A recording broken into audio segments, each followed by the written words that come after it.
Rebirth of dark queen episode 2 Malhotra farm house. जब सभी लोग मसूरी जाने के लिए निकलने लगे तो इस बार रीति अपने चाचा चाची और बुआ की कार में जाकर बैठ गई, क्योंकि वह राहत और अनिष्का को थोड़ा टाइम अकेले में स्पेंड करने के लिए देना चाहती थी। देहरादून से मसूरी का सफर लगभग 1 घंटे का था। जब अनिष्का ने अपनी फ्रेंड को ऐसा करते देखा तो वह हैरान रह गई। साथ ही उसने खुश होते हुए रीति की तरफ देखकर अपनी एक आंख ब्लिंक की और जाकर राहत के साथ उसकी कार में जाकर बैठ गई। अनिष्का की इस हरकत ने रीति के चेहरे पर एक मुस्कान आ गई। दोनों कार साथ में मसूरी के लिए निकल गई। रास्ते में सभी ने खूब सारी मस्ती की और सबसे पहले वे लोग क्लाउड एंड पहुंच गए, जहां का नजारा देखकर सभी को बहुत अच्छा महसूस हो रहा था। यहाँ के पहाड़ों पर बादलों की धुंध को देखने का नजारा ही कुछ और था। सभी ने लगभग 1 घंटे तक यहाँ खूब एंजॉय किया और बहुत सारी फोटोज भी क्लिक की। वही दूसरी तरफ प्रिया अंशुमन और आर्यन को सबसे पहले कैंपटी वाटरफॉल ले गई, क्योंकि उसे स्विमिंग करना बहुत पसंद था और वह यहाँ आकर अंशुमन के सामने खुद को अच्छी तरह से शो ऑफ भी करना चाहती थी। हालांकि वहां पहुंचने के बाद प्रिया को यहाँ आने का पछतावा हुआ, क्योंकि अंशुमन और आर्यन ने एक दूसरे की कंपनी में इस जगह आकर खूब एंजॉय किया। आर्यन भी अच्छी तरह से प्रिया के इरादों को समझता था, इसलिए वह अंशुमन को प्रिया से दूर रखने की पूरी कोशिश करता था, क्योंकि उसे अंशुमन के लिए प्रिया जैसी नेक्चरी और घमंडी लड़की बिल्कुल भी पसंद नहीं थी।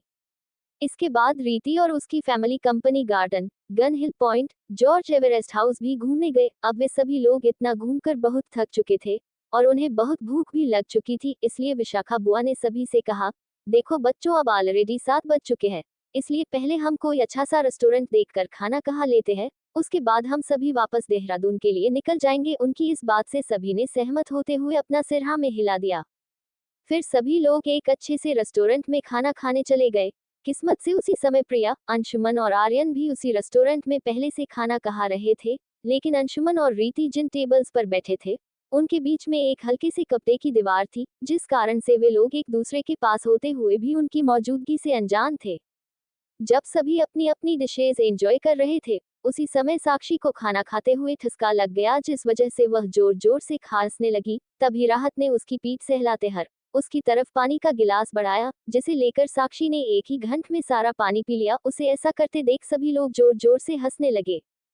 कुछ समय बाद वे लोग वहां से कार में बैठकर अपने अपने घर के लिए निकल गए, लेकिन इस बार रीति अनिष्का के साथ उसकी कार में गई थी, क्योंकि उसे राहत से अंशुमन के बारे में बात करना था। पहले तो वह घर जाकर बात करना चाहती थी, लेकिन क्योंकि उन्हें मसूरी से निकलने में पहले ही देर हो गई थी, इसलिए रीति ने इस बारे में अभी ही बात कर लेना सही समझा।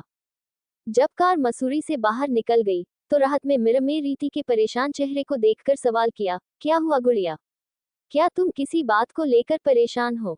उद्धरण चिन्ह। उसकी बात सुनकर रीति ने थोड़ी हिम्मत करते हुए कहा, वो क्या है ना भाई साहब, हमें आपसे एक मदद चाहिए है। उसकी इस तरह की बातें सुनकर राहत और अनिष्का एकदम से शांत होकर एक दूसरे की तरफ देखकर जोर जोर से हंसने लगे।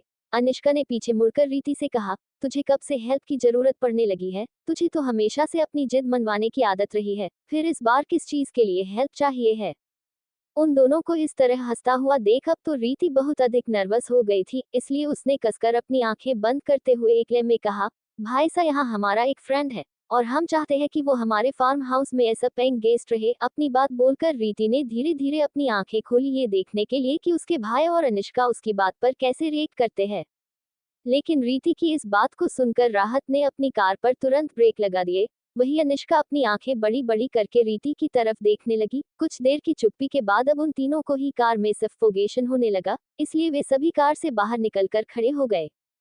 कार से बाहर आते ही रीति कुछ बोलती उससे पहले अनिष्का ने उसके पास आते हुए सवाल किया, तूने इतने जल्दी देहरादून में अपने दोस्त भी बना लिए और मुझे पता ही नहीं चला। वैसे कौन है तेरा ये नया दोस्त, जिसने इतने जल्दी तुझे खुद पर भरोसा करने के लिए मजबूर कर दिया कि तू सीधे उसे घर लाने की बात करने लगी? उद्धरण चिन्ह। वह आगे और सवाल करती उससे पहले ही रीति ने उसे बीच में ही रोकते हुए कहा, अंशुमन आज ही हमारा दोस्त बना है और वो सच में बहुत अच्छा है। इतना बोलकर रीति ने आगे जाकर राहत के सामने खड़ी हो गई और उसका हाथ पकड़कर बोली, भाई साहब, हमारा यकीन कीजिए, वो बहुत अच्छा लड़का है और हम उसकी मदद करना चाहते हैं, इसलिए प्लीज आप कुछ भी करके घर में सभी को मनाकर उसे पीजी के रूप में हमारे घर में रहने की परमिशन दिला दीजिए ना। वैसे भी हमने खुद उसे सामने से हमारे घर में रहने के लिए कहा था, क्योंकि उसके पास रुकने की कोई जगह नहीं थी। ये बोलकर रीति राहत की आंखों में देखने लगी, जैसे उससे जवाब की उम्मीद कर रही हो। राहत ने रीति की सारी बातें सुनने के बाद उससे कहा, क्या तुम्हारे पास उस लड़के का मोबाइल नंबर है? अगर है तो उसे कॉल करके हमसे मिलने आने के लिए कह दो। राहत की कही गई बात सुनकर रीति को जैसे ही कुछ याद आया उसके चेहरे पर उदासी आ गई। ये देखकर राहत ने कुछ समझते हुए उससे कहा, अब ये मत बोलना कि तुम्हारे पास उसका मोबाइल नंबर ही नहीं है। रीति ने उसकी तरफ देखकर अपना मुंह बनाकर हाँ में अपना सिर हिला दिया, जिससे राहत उसकी तरफ अपनी आंखें बड़ी बड़ी करके देखने लगा। वही अनिष्का ने जब ये सुना तो उसने रीति के कंधे पर अपना हाथ रखकर बोली, बेस्टी ऐसे में हम उस बंदे से कांटेक्ट कैसे करेंगे? अगर तुम्हारे पास उसका नंबर नहीं होगा तो तुम उससे कांटेक्ट कैसे करोगी? उद्धरण चिन्ह। कुछ देर रुककर रीति ने कहा, भाई साहब आप एक काम करना, कल सुबह 9 बजे रेडी रहना, मैं आपको अंशुमन से मिलवाने लेकर चलूंगी, आपको उससे जो भी बात करनी है मिलकर ही कर लेना। इतना बोलकर रीति ने अनिष्का की तरफ आंखों से इशारा करके पूछा कि क्या उसने सही कहा है। अनिष्का ने भी अपनी पलकें झपकाते हुए हाँ में इशारा कर दिया। राहत ने उन दोनों को जब ऐसे आंखों से इशारा करके बात करते देखा तो उसने झुंझलाते हुए कहा, अरे मैं भी यही खड़ा हूँ, जब तुम दोनों मेरे सामने बात कर सकती हो तो ऐसे आंखें मटकाने का क्या फायदा? फिर उसने कुछ देर सोचने के बाद रीति की तरफ देखते हुए कहा, चलो गुड़िया पहले हम घर चलते हैं, इस बारे में कल डिसाइड करते हैं कि आगे क्या करना है। ये बोलकर राहत ने मुस्कुराते हुए रीति के सिर पर हाथ फेरकर उसे कार में बैठने का इशारा किया। रीति और अनिष्का ने उसकी बात को समझते हुए हाँ में अपना सिर हिलाकर कार में बैठ गई। लेकिन रीति जब कार में बैठ रही थी तो उसे अपनी पीठ पर थोड़ी जलन हो रही थी, लेकिन उसने इस बारे में ज्यादा नहीं सोचा और कार की बैक सीट पर जाकर बैठ गई। रात के सन्नाटे में उनकी कार तेज स्पीड में घर के लिए निकल गई, क्योंकि दूसरी कार इस वक्त उनसे बहुत आगे निकल गई थी और अगर वे लोग घर पहुंचने में लेट होते हैं तो बाकी के लोग उनके लिए परेशान हो सकते हैं। लगभग रात के 12 बजे वे लोग मल्होत्रा फार्म हाउस पहुंच चुके थे। घर के अंदर जाकर उन्होंने देखा कि लिविंग रूम में उनका वेट करते हुए सभी की नींद लग गई है। उन्हें इस तरह से सोता हुआ देखकर राहत, रीति और अनिष्का के चेहरे पर एक प्यारी सी मुस्कान आ गई। फिर उन लोगों ने आगे बढ़कर सभी को जगाया और उन्हें रूम में जाकर सोने के लिए बोलकर वे सभी भी अपने अपने रूम की तरफ सोने के लिए चले गए। अपने अपने बेड पर जाकर लेटते ही सभी को गहरी नींद लग चुकी थी, क्योंकि इतना घूमने के कारण सभी लोग बहुत बुरी तरह से थक गए थे। वही दूसरी तरफ अंशुमन और आर्यन, प्रिया जब खाना खाकर रेस्टोरेंट से बाहर निकल आए उसी समय अंशुमन को याद आया कि उसका मोबाइल शायद अंदर ही रह गया है। उसने प्रिया और आर्यन को उसका कार में वेट करने के लिए बोलकर वह वापस रेस्टोरेंट में अपना मोबाइल लेने के लिए चला गया। धोखे से वह अपने टेबल की जगह दूसरे टेबल पर अपना मोबाइल देखने चला गया। वह जब अपना मोबाइल ढूंढ रहा था तब उसे वहां पर एक सिल्वर चैन पड़ी हुई मिली। अंशुमन ने जैसे ही उस चैन को उठाया उसके दिमाग में एकदम से रीति का चेहरा आ गया। उसने अपना सिर झटकते हुए देखा कि उसका मोबाइल वहां कहीं पर नहीं है, इसलिए वह अपने साथ उस सिल्वर चैन को लेकर रिसेप्शन पर चला गया और वह जाकर उसने अपने मोबाइल की पूछताछ की तो एक वेटर ने उसे उसका मोबाइल ढूंढ कर दे दिया। जैसे ही वह अपना फोन लेकर जाने लगा उसे कुछ याद आया और उसने अपने पॉकेट से वह चैन निकालकर रिसेप्शन पर देते हुए कहा कि वह चैन उसे उस टेबल के नीचे मिली है। ये बोलकर उसने टेबल की तरफ इशारा कर दिया। रिसेप्शनिस्ट ने उसे कंप्यूटर पर डाटा चेक करके बताया कि वे कस्टमर देहरादून के थे, इसलिए वह इस चैन को यह नहीं रख सकती है। कुछ देर रुककर राहत ने कुछ सोचते हुए अपना मोबाइल नंबर एक पेपर पर लिखकर उस रिसेप्शनिस्ट को देते हुए कहा कि अगर कोई इस चैन को वापस लेने आए तो उसे यह नंबर दे देना, और यह बोलकर राहत वहां से उस सिल्वर चैन को अपने साथ लेकर निकल गया। दरअसल ये चैन रीति के उसी लॉकेट की चैन थी जो उसे हॉस्पिटल के बेड पर उसकी मां ने पहनाया था। जब इस चैन के साथ का लॉकेट रीति के बॉडी में समा गया था तो यह चैन उसके गले में ही रह गई थी। जब रीति को खाना खाते हुए ठसका लगा था तो यह चैन उसके गले से निकलकर नीचे गिर गई थी और किस्मत से अब वह चैन अंशुमन को मिल गई थी। वही अंशुमन के बाहर आते ही वह कार में बैठ गया और वे तीनों भी वापस देहरादून के लिए निकल गए। हालांकि आर्यन अंशुमन ने इस ट्रिप को जितना एंजॉय किया था, प्रिया के लिए ये ट्रिप उतनी ही बोरिंग रही थी और इस बात के लिए वह आर्यन को जिम्मेदार मान रही थी। इसी कारण से वह पूरे रिश्ते आर्यन को बस घुर घुर कर देखे जा रही थी और इस बात को आर्यन और अंशुमन भी नोटिस कर चुके थे कि प्रिया किसी वजह से आर्यन से नाराज है, लेकिन इसका कारण दोनों को नहीं समझ आया था। देहरादून में अगली सुबह 5 बजे अपनी पीठ में दर्द के कारण से रीति की नींद खुल गई। उसे समझ नहीं आ रहा था कि कल रात से उसकी पीठ में ये अजीब सा दर्द और जलन क्यों हो रही है। उसने जैसे ही मिरर के पास जाकर अपने टॉप को नीचे करके अपनी पीठ पर देखा तो उसकी पीठ की लगभग एक उंगली बराबर की जगह की स्किन पर जलने जैसा निशान आ गया था। उसे समझ नहीं आ रहा था कि अचानक से उसकी स्किन कैसे जल गई। उसने तुरंत ड्रेसिंग में से फर्स्ट एड बॉक्स निकाला और थोड़ा सा ऑइलमेंट लेकर उस जली हुई स्किन पर लगा लिया, जिससे उसे थोड़ी राहत महसूस हुई। उसी समय उसकी नजर अपने गले पर गई जो कि खाली था। उसे याद था कि जब से वह रीति के रूप में इस शरीर में आई थी तब से एक सिल्वर चेन हमेशा उसके गले में रहती थी, लेकिन उसे आज जब वह चेन नहीं दिखाई दी तो रीति ने परेशान होते हुए अपने बेड पर और रूम में सभी तरफ उस चेन को ढूंढा, लेकिन उसे कहीं भी वह सिल्वर चेन नहीं मिली। तभी उसे याद आया शायद उसकी चेन कार में गिर गई होगी। हालांकि कल की थकावट के कारण अभी तक घर में सभी सोए हुए थे, इसलिए रीति ने इस समय किसी से भी उस चैन के बारे में पूछना सही नहीं समझा और वह सीढ़ियों से उतरकर सीधे लिविंग रूम में आई और किया स्टैंड से राहत की कार की चाबी निकालकर घर से बाहर गराज में चली गई। वहां जाकर उसने कार में सभी जगह उसकी सिल्वर चैन को ढूंढा, लेकिन उसे कहीं भी अपनी चैन नहीं दिखाई दी। तभी उसकी नजर डैशबोर्ड पर रखे उस रेस्टोरेंट के कार्ड पर गई जहां पर कल रात वे सभी डिनर करने गए हुए थे। कुछ सोचकर रीति ने वह कार्ड उठा लिया और अपने रूम में वापस आ गई। रीति ने बेड के साइड टेबल से तुरंत अपना मोबाइल उठाया और उस कार्ड पर लिखे नंबर पर कॉल लगा दिया, लेकिन फोन की बेल जाने के बाद भी किसी ने कॉल पिक नहीं किया। तभी रीति ने मोबाइल की स्क्रीन पर नजर डाली तो अभी सिर्फ 6 ही बज रहे थे, जबकि कार्ड पर रेस्टोरेंट ओपन होने का टाइम 7 बजे का था। ये जानकर रीति को खुद की बेवकूफी पर हंसी आ रही थी। फिर रीति वह कार्ड और अपना मोबाइल टेबल पर रखकर वहां से सीधे बाथरूम में फ्रेश होने चली गई। लगभग 8 बजे रीति डाइनिंग टेबल पर सभी के साथ बैठकर ब्रेकफास्ट कर रही थी। जब अनिष्का और राहत के अलावा सभी ब्रेकफास्ट कर चुके थे तो रीति के चाचा चाची अपने सामान की पैकिंग करने रूम में चले गए और रीति की बुआ विशाखा उनके सफर के लिए कुछ स्नैक्स पैक करने के लिए किचन में चली गई। तो राहत ने रीति से सवाल किया, गुड़िया हमें तुम्हारे उस नए दोस्त से मिलने के लिए कब चलना है? जल्दी बता दो क्योंकि दोपहर के 12 बजे हम लोगों को यहाँ से दिल्ली के लिए निकलना है।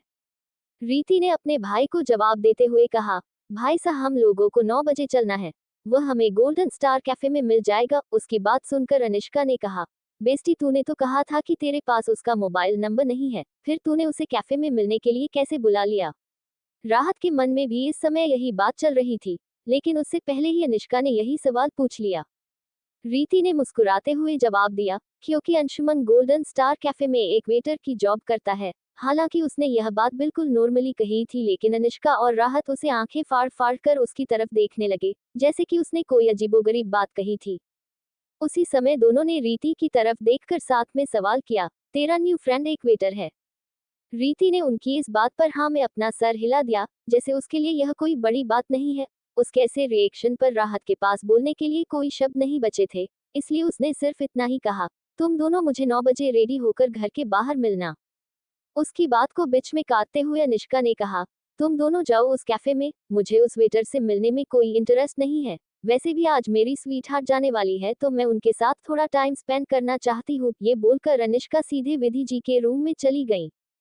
राहत और रीति ने एक दूसरे की तरफ देखकर अपने कंधे उचकाकर साथ में हंस दिए और फिर वहां से अपने अपने रूम में चले गए। जैसे ही रीति अपने कमरे में गई उसकी नजर सामने टेबल पर रखे कार्ड पर गई। अचानक से उसे याद आया कि उसे कॉल वाले उस रेस्टोरेंट में कॉल करना है। उसने तुरंत अपना मोबाइल पॉकेट से निकाला और उस रेस्टोरेंट में कॉल लगा दिया। जैसे ही कॉल रिसीव हुआ सामने से एक मधुर आवाज आई, हेलो मैम, मैं आपकी क्या मदद कर सकती हूँ? उसकी बात सुनकर रीति ने संकुचाते हुए जवाब दिया, हेलो, हम रीति सान्याल बोल रहे हैं। कल शाम 7 बजे हम आपके रेस्टोरेंट आए थे और शायद धोखे से हमारे गले से हमारी सिल्वर चेन वहां गिर गई थी। क्या आप एक बार चेक कर सकती है? उसकी बात सुनकर उस रिसेप्शनिस्ट ने जवाब दिया, एक्चुअली मैम कल रात आपकी सिल्वर चेन एक कस्टमर को मिली थी और क्योंकि वे भी देहरादून से ही थे इसलिए हमने उन्हें अपने पास ही उस चेन को संभाल कर रखने के लिए बोल दिया था। मेरे पास उनका कांटेक्ट नंबर है, आप उनसे कॉल पर बात कर लीजिए। ये बोलकर उस रिसेप्शनिस्ट ने रीति को अंशुमन का नंबर सेंड कर दिया। रीति ने उससे थैंक यू कहा और कॉल कट कर दिया।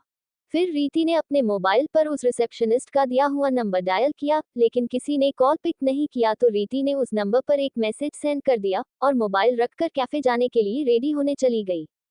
दूसरी तरफ ऑफनेज में अंशुमन को जब रीति ने कॉल किया तो अंशुमन उस समय नहाने गया हुआ था, इसलिए वह कॉल पिक नहीं कर पाया और उसके बाद उसे अपना मोबाइल चेक करने का टाइम ही नहीं मिला क्योंकि उसे रेडी होकर सीधे कैफे जाना था। अंशुमन जैसे ही कैफे पहुंचा उसने अपनी ड्रेस चेंज की और अपने काम में लग गया। क्योंकि सुबह का टाइम था इसलिए कैफे में इस समय बहुत से कस्टमर थे और इसी वजह से अंशुमन को मोबाइल चेक करने का टाइम नहीं मिला। जैसे ही आधे घंटे बाद अंशुमन थोड़ा फ्री हुआ उसने आर्यन को कॉल करने के लिए अपना मोबाइल निकाला तो उस पर किसी अननोन नंबर से मिस कॉल पड़ा हुआ था। अंशुमन जैसे ही उस नंबर पर कॉल करने वाला था उसका ध्यान स्क्रीन पर शो हो रहे मैसेज के नोटिफिकेशन पर गया। जैसे ही उसने मैसेज ओपन किया उसमें लिखा था, हेलो सर, शायद आपके पास हमारी सिल्वर चेन है जो हमसे कल रात उस रेस्टोरेंट में खो गई थी। अगर आप आज फ्री है तो हमसे गोल्डन स्टार कैफे में 10 बजे मिलकर हमें चेन रिटर्न करने आ सकते हैं। जैसे ही अंशुमन ने मैसेज पढ़ा उसके चेहरे पर मुस्कान आ गई और उसने उसी नंबर पर रिप्लाई कर दिया, ओके। और फिर वह चेंजिंग रूम में अपने पॉकेट से वह चेन लेने चला गया। दूसरी तरफ राहत और रीति को कैफे पहुंचने में थोड़ी देर हो गई थी। जैसे ही वे दोनों कैफे में इंटर हो रहे थे, रीति के मोबाइल में मैसेज आने की रिंगटोन सुनाई दी। जैसे ही रीति ने मोबाइल चेक किया उसके चेहरे पर भी एक मुस्कान आ गई, क्योंकि देरी होने के कारण उन्हें कैफे आने तक 10 ऑलरेडी बज गए थे। रीति ने एक टेबल खाली देखकर राहत के साथ वहां जाकर बैठ गई और उसने मोबाइल निकालकर उस अननोन नंबर पर मैसेज कर दिया, golden star cafe, table number 5, I am waiting. फिर रीति ने कैफे में सभी तरफ नजर घुमाकर देखा लेकिन उसे कहीं भी अंशुमन नहीं दिखाई दिया, जिससे उसके चेहरे पर निराशा आ गई। तभी एक वेटर उनके पास ऑर्डर लेने आया तो राहत ने उसे 3 कॉफी ऑर्डर कर दी। जैसे ही वह वेटर वहां से जाने लगा, रीति ने उसे रोकते हुए सवाल किया, एक्सक्यूज मी, क्या आज अंशुमन कैफे नहीं आया है? उसका सवाल सुनकर पहले तो वह वेटर हैरान हुआ, लेकिन फिर उसने रीति को रेस्पेक्टफुली जवाब दिया, नहीं मैडम, अंशुमन तो कब से कैफे आ चुका है, वो शायद किसी काम में बिजी होगा। अगर वह मुझे मिलता है तो मैं उसके आपके बारे में इन्फॉर्म कर दूंगा। ये बोलकर वह वेटर वहां से चला गया। वही रीति ने उसे मुस्कुराते हुए ठीक है बोल दिया। तभी अंशुमन, जिसने रीति का मैसेज पढ़ लिया था, वह रीति की चेन लेकर बाहर आया तो वह एक वेटर से टकरा गया, जिसने अपने सामने अंशुमन को देखकर उसे कहा, कोई तुम्हारा टेबल नंबर 5 पर वेट कर रहा, कुछ समय पहले तुम्हारे बारे में पूछ रहे थे। उसकी बात सुनकर अंशुमन ने हाँ में अपना सिर हिलाया और सीधे रीति की टेबल की तरफ बढ़ गया। क्योंकि अंशुमन के सामने रीति की पीठ थी इसलिए उसे रीति का चेहरा नहीं दिखाई दिया। वह सीधे टेबल नंबर 5 पर गया और टेबल पर एक प्लास्टिक का बॉक्स रखते हुए बोला, हेलो मैम, ये रही आपकी चैन। जैसे ही रीति ने उसकी आवाज सुनी वह हैरानी से अंशुमन को देखने लगी। साथ ही उसके चेहरे पर एक प्यार भरी मुस्कान आ गई, जिसे राहत ने नोटिस कर लिया। तभी रीति को अपने सामने देखकर अंशुमन ने मुस्कुराते हुए कहा, अरे रीति, तुम यहाँ कब आई? जैसे ही उसने ये सवाल किया उसकी नजर राहत पर गई और उसके चेहरे की मुस्कान गायब हो गई। उसी समय एक वेटर अपने हाथ में ट्राई पर 3 कप लेकर आया और रीति के टेबल पर रखकर चला गया।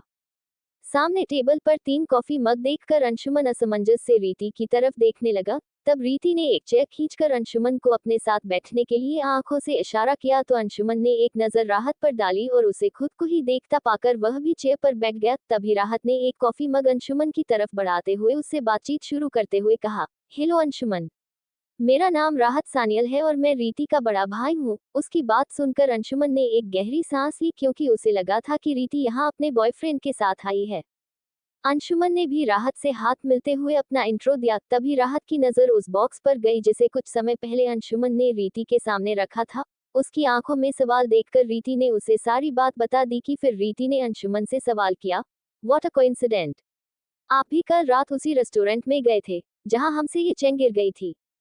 अंशुमन ने हाँ में अपना सिर हिलाते हुए जवाब दिया और फिर रीति ने उसे बताया कि उसने अपने भाई सा से उसके मल्होत्रा फार्म हाउस में रहने की बात की थी, इसलिए वो एक बार आपसे मिलने के लिए आए हैं। राहत तो पहले ही अंशुमन से इम्प्रेस हो गया था, इसी कारण से उसने अंशुमन से ज्यादा सवाल नहीं किए, बस कुछ नॉर्मल सवाल ही किए और फिर रीति की तरफ देखकर कहा, गुड़िया चलो अब हम घर चलकर सभी से इस बारे में बात कर लेते हैं, फिर तुम अंशुमन को सभी के डिसीजन के बारे में इन्फॉर्म कर देना। रीति ने हाँ में अपना सिर हिलाते हुए कहा, ठीक है भाई साहब। इतना बोलकर वे दोनों वहां से जाने के लिए रेडी हो गए और अंशुमन भी उन्हें कैफे के बाहर तक छोड़ने आया। उनके जाने के बाद अंशुमन ने अंदर आकर एक गिलास पानी एक ही घूंट में पी लिया और फिर उसके चेहरे पर एक बड़ी सी मुस्कान आ गई। हुआ ये था कि जब से राहत ने खुद को रीति के भाई के रूप में इंट्रो दिया था, उसी समय से अंशुमन को अपने अंदर नर्वसनेस फील हो रही थी, इसलिए उन दोनों के चले जाने के बाद उसने चैन की एक सांस ली। फार्म हाउस में राहत और रीति जैसे ही घर वापस पहुंचे, उन्होंने देखा कि सभी लिविंग रूम में बैठकर उन दोनों का इंतजार कर रहे थे, क्योंकि पहले ही 11:30 बज चुके थे और उन्हें जल्द ही दिल्ली के लिए निकलना भी था। राहत अंदर आकर जैसे ही सभी के बीच में जाकर बैठा, उसके पापा मी विशाल ने उससे सवाल किया, बेटा तुम दोनों इस समय कहाँ गए थे? वो भी बिना किसी को बताए, हम लोग तो तुम्हारे लिए बहुत परेशान हो गए थे। तभी राहत की माँ विधि जी ने भी कहा, वो तो अच्छा है कि अनिष्का ने हम लोगों को बता दिया था कि तुम लोग उसे बताकर किसी जरूरी काम से बाहर गए हुए हो, तब जाकर हमारी चिंता थोड़ी कम हुई। उनके चुप होते ही विशाखा जी ने सवाल किया, वैसे तुम लोग गए कहाँ थे?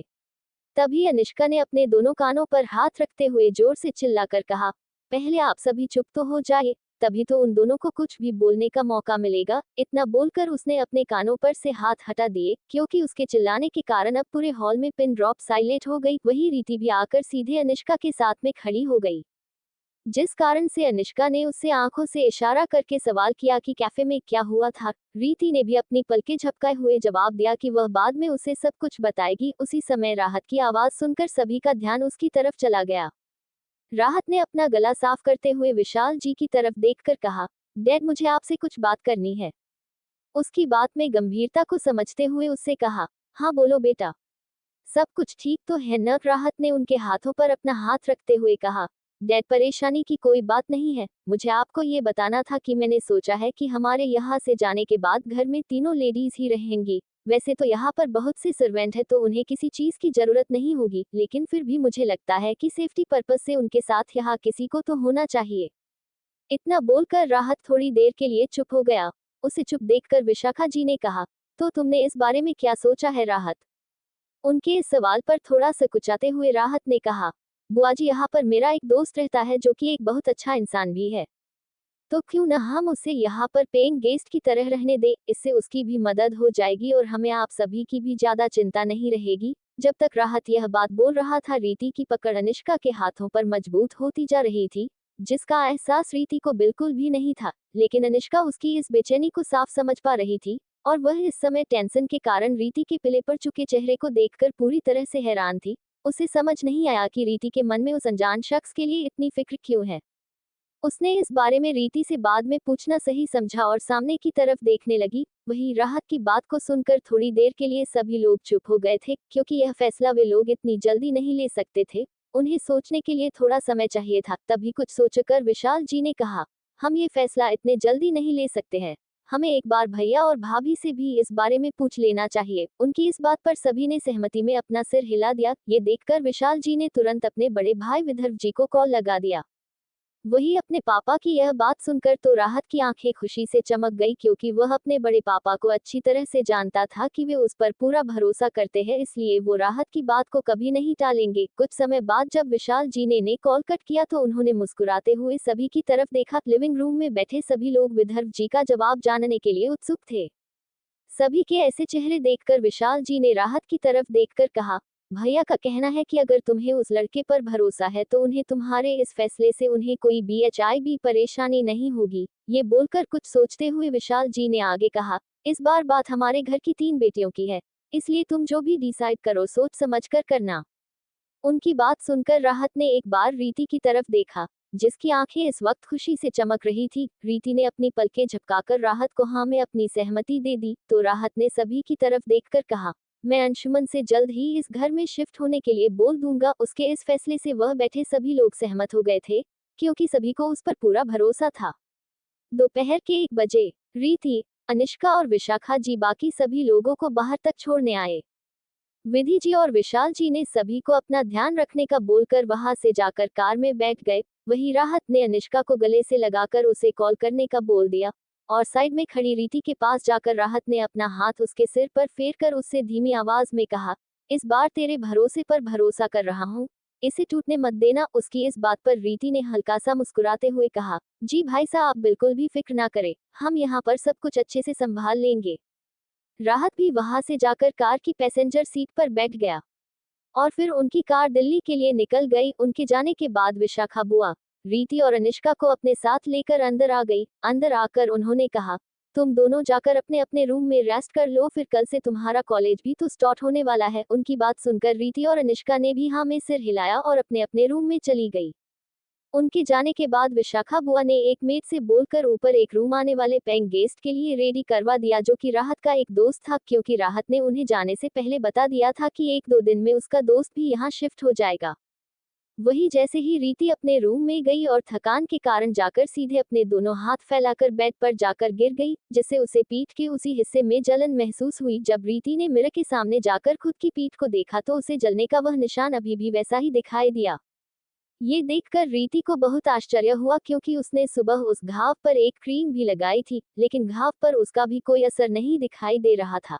रीति ने फिर से फर्स्ट एड बॉक्स निकालकर उसमें से एंटीसेप्टिक लेकर अपनी पीठ के साइड वाले हिस्से पर लगा लिया, फिर जाकर वह भी बेड पर आराम करने चली गई। तब उसे याद आया कि अंशुमन ने उसे वह चेन वापस कर दी थी जो कि रेस्टोरेंट में गिर गई थी।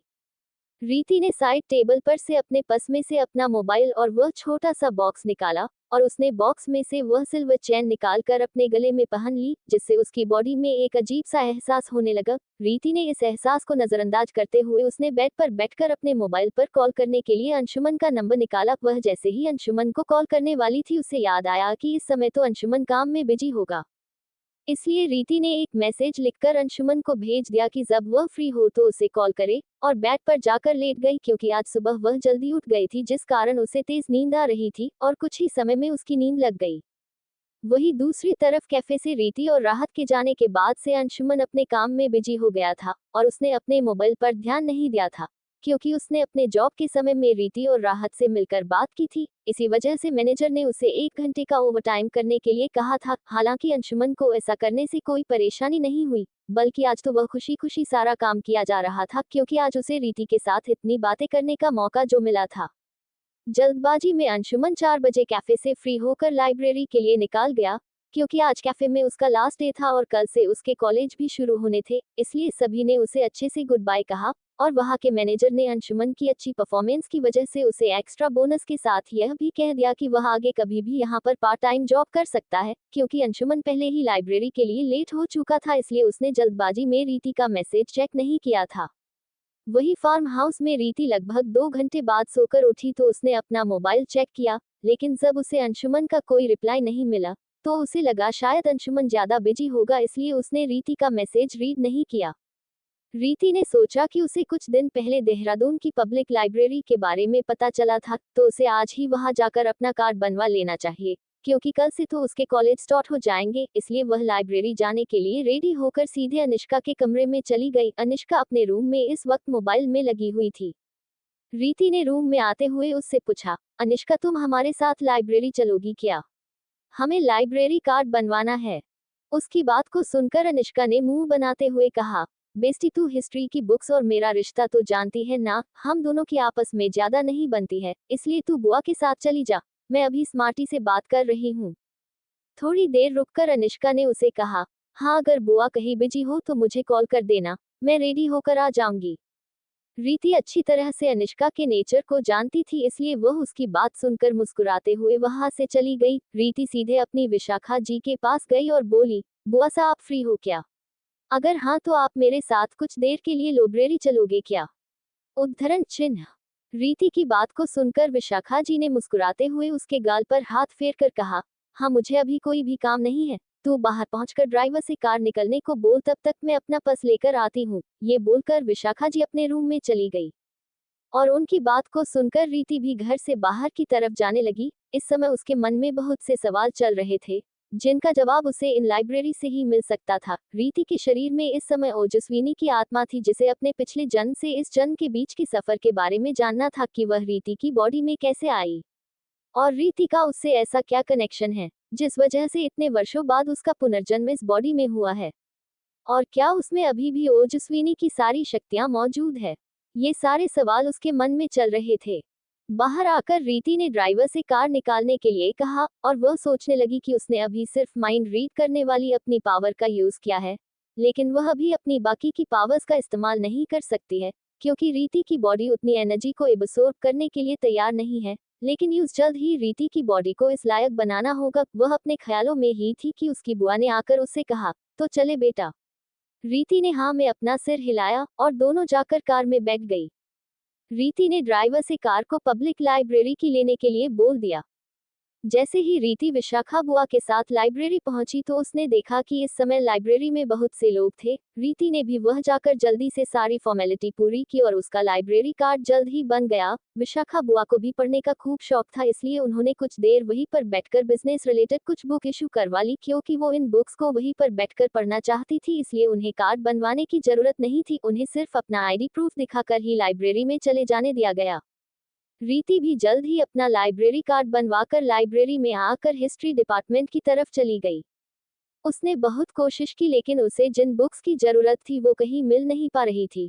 रीति ने वहां के एक स्टाफ से उन बुक्स के बारे में पूछा, तो उन्होंने कहा कि मैं अभी आपके पास किसी ऐसे स्टाफ को भेज देता हूँ जिसे यहाँ पर रखी हुई सारी बुक्स की जानकारी है, शायद वह आपकी कुछ हेल्प कर सके। ये बोलकर उस स्टाफ ने किसी को कॉल किया और कुछ बात करके कॉल कट कर दिया। फिर वह स्टाफ रीति की तरफ मुड़कर बोला, मैडम आपको 5 मिनट वेट करना होगा, उस व्यक्ति को आने में आज थोड़ी देर हो गई है, वह बस आता ही होगा। उसकी बात सुनकर रीति ने ठीक है कहा और फिर वह रैक में रखी हुई कुछ बुक्स देखने लगी। कुछ ही देर बाद उसे अपने पीछे से आवाज आई, क्या मैं आपकी कोई मदद कर सकता हूँ? अगर आप मुझे बता दें कि आपको किस टॉपिक से रिलेटेड बुक्स चाहिए है, तो मैं आपकी उन्हें ढूंढने में मदद कर सकता हूँ। उसके जवाब में रीति ने अपने हाथ में रखी एक बुक को देखते हुए पीछे मुड़कर कहा, हाँ वो मुझे यहाँ की। उसने इतना कहा ही था कि रीति की नजर अपने सामने खड़े इंसान पर गई और वह उसे देखकर हैरान रह गई। और उसके मुंह से निकला, अंशुमन आप यहाँ भी।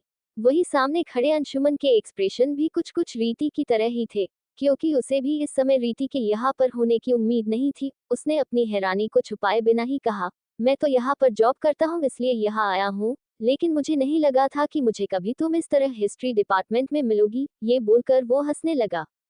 रीति ने उसे ऐसा खुद का मजाक उड़ाते हुए देखा तो अपना मुंह फुलाते हुए वह पीछे मुड़कर खड़ी हो गई। अंशुमन को उसे इस तरह बच्चों के जैसे नाराज होते देख बहुत अच्छा लग रहा था। अंशुमन ने उसे चिढ़ाने के लिए कहा, अच्छा ठीक है, अगर तुम्हें मुझसे बात ही नहीं करनी है तो मैं ये से चला जाता हूँ, वैसे भी मुझे यहाँ पर बहुत काम है। वह जैसे ही यह बोलकर पीछे मुड़ा, रीति ने तुरंत पीछे पलटकर उसका हाथ पकड़कर उसे जाने से रोक लिया और बोली, अरे हम तो बस आपके साथ मजाक कर रहे थे। वही अंशुमन का ध्यान तो इस समय अपने हाथ पर ही था जिसे रीति ने उसे रोकने के लिए पकड़ रखा था, जिसके कारण उसके चेहरे पर एक प्यारी सी मुस्कान आ गई। रीति की नजरों ने जैसे ही अंशुमन की नजरों का पीछा किया तो उसने देखा कि वह अभी तक अंशुमन के हाथों को पकड़े हुए है। ये देखकर उसने झटके से अंशुमन के हाथ को छोड़ दिया और सिचुएशन को बदलने के लिए बोली, तुमने आज मेरे मैसेज का रिप्लाई क्यों नहीं दिया? उसकी बात सुनकर अंशुमन को ध्यान आया कि आज उसने अपना मोबाइल चेक ही नहीं किया। उसने तुरंत अपने लोअर के पॉकेट में से मोबाइल निकल कर देखा तो उसमें रीति का एक मैसेज पड़ा हुआ था। उसने मैसेज को पढ़ते हुए कहा, अरे सॉरी, वो क्या है ना, आज मैं थोड़ा बिजी था इसलिए मुझे मोबाइल चेक करने का टाइम ही नहीं मिला। ये बोलकर उसने आगे कहा, अच्छा तुम ये बताओ कि तुम्हें कोई जरूरी काम था क्या, जो तुमने मैसेज पढ़ते ही कॉल करने के लिए बोला था? रीति ने एक्साइटेड होते हुए उससे कहा, आपके रहने की प्रॉब्लम सॉल्व हो गई है। भाईसा ने घर में सभी से बात कर ली है और किसी को भी आपको हमारे घर रहने से कोई परेशानी नहीं है।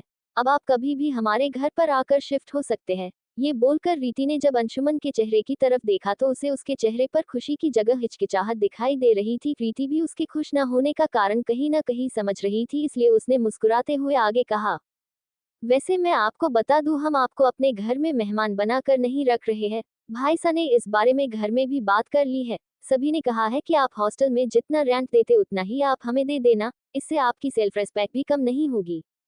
उसकी इस बात को सुनकर तो जैसे अंशुमन की सारी परेशानी सॉल्व हो गई थी। उसने अपने चेहरे पर एक बड़ी सी मुस्कान लाकर कहा, तुमने मेरी जो मदद की है उसके लिए मेरा थैंक यू बोलना तो बहुत ही कम होगा, लेकिन मैं तुमसे वादा करता हूँ कि जब कभी भी तुम्हें मेरी हेल्प की जरूरत होगी तो मैं हमेशा तुम्हारे साथ रहूंगा।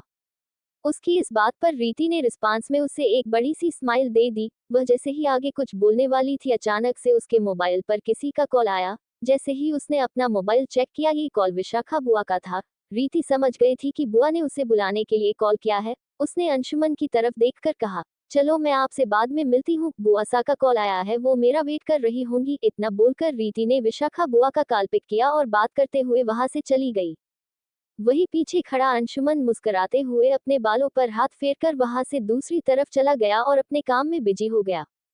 रीति और विशाखा बुआ जब कार में बैठकर वापस घर की तरफ जा रही थी तो रीति के चेहरे की चमक और मुस्कान देखकर विशाखा बुआ को बहुत खुशी हुई, क्योंकि उन्होंने अपनी भतीजी को यहाँ लाने का डिसीजन इसी कारण से लिया था जिससे वह पहले की तरह हंसने खेलने लगे। अब उन्हें अनुष्का के इस फैसले पर बहुत खुशी हो रही थी और वो ये याद करके बहुत प्राउड महसूस कर रही थी, अनुष्का जैसी लड़की भविष्य में उनके घर की बहू बनने वाली है।